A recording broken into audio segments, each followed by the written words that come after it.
Shakespeare's life.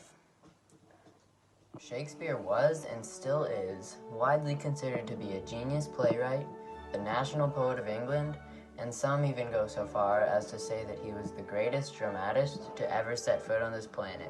Although his personal life is shrouded in mystery, his work is admired and cherished all around the world, even to this day. Shakespeare had a very fascinating and lively life, and his footprint still affects us to this day. Shakespeare's childhood. Shakespeare grew up in the town of Stratford-upon-Avon in Warwickshire with his mother, father, and siblings. His birthday is not known, but he was baptized on April 26th in 1564, and that is what the scholars refer to as his birthday. Shakespeare was born into one of the wealthiest families in the entire village, so he was very well off from the start. He was the third born of John Shakespeare and Mary Arden, and he had two older sisters named Joan and Judith, and three younger brothers named Gilbert, Richard, and Edmund. His father, John, was primarily a glove maker and leather merchant, but also a bailiff, which means that play companies had to get a license to perform through him. This is one of the many places that Shakespeare got to see the beauty of theater, which he grew to love in later years. His mother was a local heiress, and together they were a happy family. He most likely attended New King's School, where he learned reading, writing, and classics in English, French, and Latin. However, there are no concrete records for where he actually went to school, or if he even did at all. This uncertainty in his education and in his overall childhood led to some doubts about the authorship of his plays, and whether he even existed in the first place. Shakespeare's wife and children. Shakespeare married at the young age of 18 to his wife, Anne Hathaway, who was 26 and pregnant at the time. Anne was from Shottery, which was a small town about a mile west of Stratford, where Shakespeare lived. Together, they had many children, the first of whom was called Susanna. Then, there were two twins named Hamnet and Judith. Sadly, Hamnet passed away in 1596 from unknown causes at the age of 11. The lost years. There are approximately 7 years of Shakespeare's life, which are completely undocumented after the birth of his twins, Judith and Hamnet. There are plenty of theories for what he was doing at this time, but some of the most widespread are that he was hiding for poaching game from the local landlord, Sir Thomas Lucy. Somewhere in these 7 years, he also moved to the big city of London. Shakespeare's acting and playwriting. By 1597, Shakespeare had already written 15 out of the 37 plays he would write in his lifetime. He was also a large part of the Kingsmen theater troupe. The Kingsmen were a theater troupe who performed for Queen Elizabeth I and King James I after her. Shakespeare was a large part of this group, even though theater culture was not highly admired by the rich. At this time, he was already a very successful playwright, and he had just bought the second largest house in Stratford, called Newhouse, for his family, even though he only visited Stratford around once every year, since the journey was so far from London.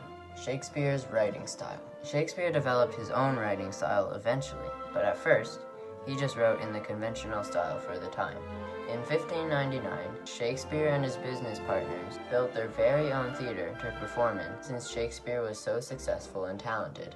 They called it the Globe Theater, but it sadly burnt down years later during the performance of one of Shakespeare's plays. As time went on, he adapted his writing to make the words flow together much easier. Shakespeare also used a lot of unrhymed iambic pentameter, or blank verse, to compose his plays, but sometimes he deviated from this and used forms of poetry or simple prose. It is very cool to see how much effort went into Shakespeare's plays, down to every syllable, to make it sound perfect. He truly was on another level of the English language, and he deserves all the credit he gets. Shakespeare's plays.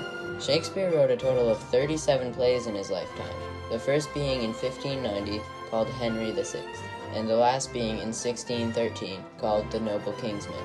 He wrote in many different subjects throughout the years, like histories, tragedies, comedies, and tragicomedies. He started out by writing histories and comedies, like Henry Part 1, 2, and 3, Richard II, and Henry V. His later works were tragedies and tragicomedies, which are also known as romances, like Hamlet, Othello, King Lear, Romeo and Juliet, and Macbeth.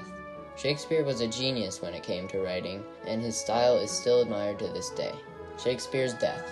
Tradition holds that Shakespeare passed away on the day of his 52nd birthday, April 23, 1616, but many people believe he died on the 25th, because this is what the church records show. The cause of his death is unknown, but there is speculation that it was caused by a brief illness. He left most of his belongings to his eldest child named Susanna, and the only thing he left to his wife was his second-best bed. This led to speculation on whether Shakespeare even loved his wife, or if she had fallen out of favor.